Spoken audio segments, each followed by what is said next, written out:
Hello everyone, my name is Faiza Mahsusi. I hold a master's degree in biomedical engineering from American University of Technology, where I focused on functional MRI physics and artificial intelligence. Currently, I work as an MR image analyzer at the National Brain Mapping Laboratory in Tehran, where I analyze neuroimaging data using computational and machine learning methods. During 2 years, I have been a teaching assistant for computational neuroscience and neuro AI courses. And today I'm going to explain the polynomial regression from tutorial 4 of week 1, day 2. So far in this tutorial, we have learned about linear regression. In linear regression, we try to describe the relationship between inputs and output using a straight line. But this method has a limitation. It can only represent a linear relationship between the input and the output. Now let's think about this. What happens if the relationship between x and y is not linear? In that case, a simple linear regression model would be too simple to describe the data properly. Okay, let's run this code and look at the example.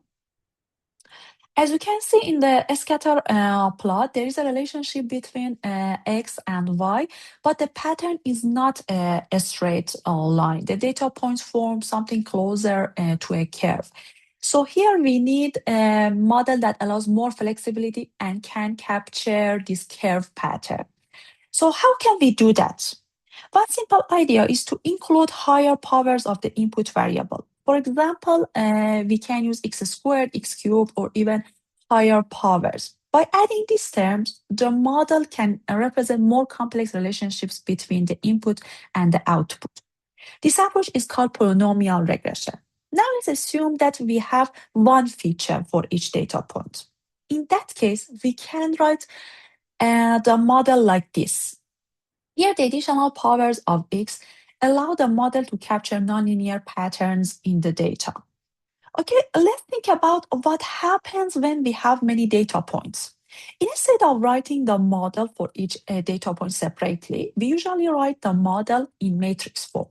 For polynomial regression, we build a matrix like this, okay, which contains different powers of the input variable. If we have multiple data points, the design matrix looks like this.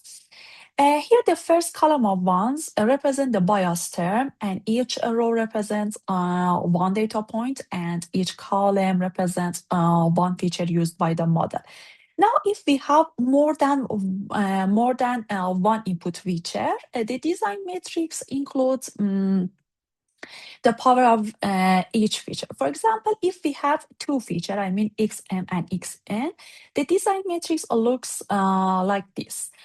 Okay, let's move to coding exercise and build the design matrix. In this code, we define a function called makeDesignMatrix. This function takes two inputs, x, which is our input vector, and order, which represents the degree of the polynomial regression.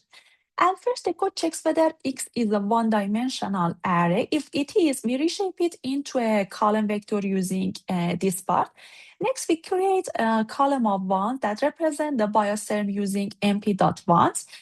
And after that, the loop runs from degree 1 up to the specified polynomial order. And inside this loop, we compute x raised to different powers.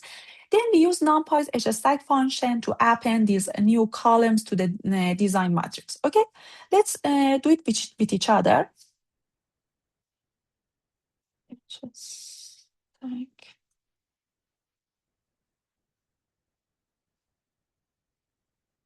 matrix.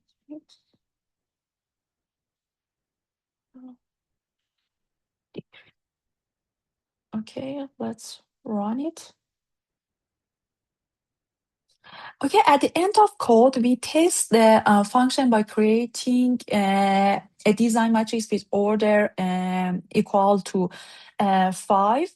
And then we print the first two rows and first two columns just to check that everything looks correct. Thank you for your attention.